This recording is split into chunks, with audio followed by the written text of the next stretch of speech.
Boas tardes. Benvidos, amigas e amigos á Festa dos Xerais. Benvidos un ano máis á Illa de San Simón. Estamos aquí para coñecer os gañadores ou gañadoras da 26ª edición do Premio Xerais de Novela, da 24ª do Premio Merlín de Literatura Infantil e da 4ª edición do Premio Fundación Caixa Galicia de Literatura Juvenil.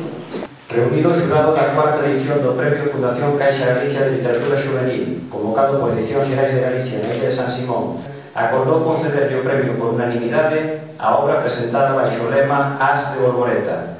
Así mesmo, o xurado recomenda a publicación da obra finalista deste certame presentada baixo o lema Dragán, o retorno do dragón. O premio correspondelle As de Bolboreta Rosa Aneiros Díaz.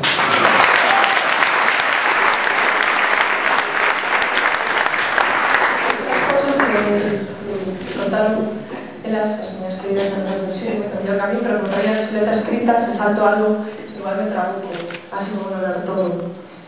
As de Bolboreta é unha aposta pola esperanza, é un exercicio consciente, unha aposta polas palabras, polas historias que se contan, pero sobre todo unha aposta pola adolescencia.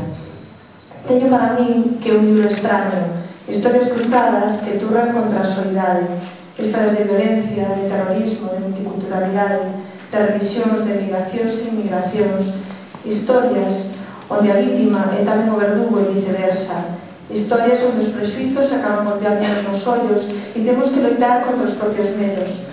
En As de Bolboreta, o presente poliédrico cúspenos a súa evidencia. Nada é doado, pero non dixo nunca que o fose. E contra esa soidade extrema dos supervivientes, dos náufragos á deriva, xorga a comunicación como bálsamo a onde tal vez nunca os personaxes o soñaron.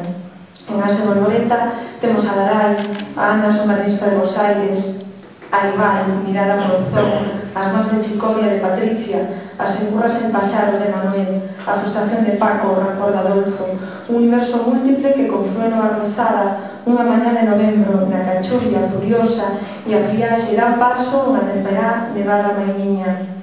E o calor do lume, unha xoaniña comeza a guardar o ceo, como se fose unha peña de sangue que tronza o mundo. Velaquí a maxia, velaquí a esperanza. Grazas a todas e cada unha das persoas que formaron parte do xurado. Grazas a Amanda, a Alba, a Mónica, a Pilar e a Verónica. Gracias a todos e cada un dos lectores e lectoras que me levades acompañando dende hai agora 10 anos cando publiquei o meu primeiro libro, Eu de maior quero ser. Grazas a todos os adolescentes e tamén adultos que compartides coas miñas obras horas de lectura, horas de entusiasmo e horas de comentarios, porque hai tempo que aprendín que a literatura non está en min, que nasí nas follas. A literatura está en vos, en todos e cada un dos ollos que me logrades, en todas e cada unha das palabras que me regalades, en todos e cada un dos personaxes aos que dades vida coas vosas lecturas. Por iso, e permitídeme, gracias a Israel, a Mónica, a Rosario, a Pilar, a Ana, a Francisco, a Gerardo, a Antón, a tantos e tantos persoas, a todos os lectores e lectoras anónimos que me acompañades en cada páxina, en cada historia, aquí e ata agora todo o que me fostes aprendendo. E por último, quería dedicar este premio a Agustín Fernández Paz. Este premio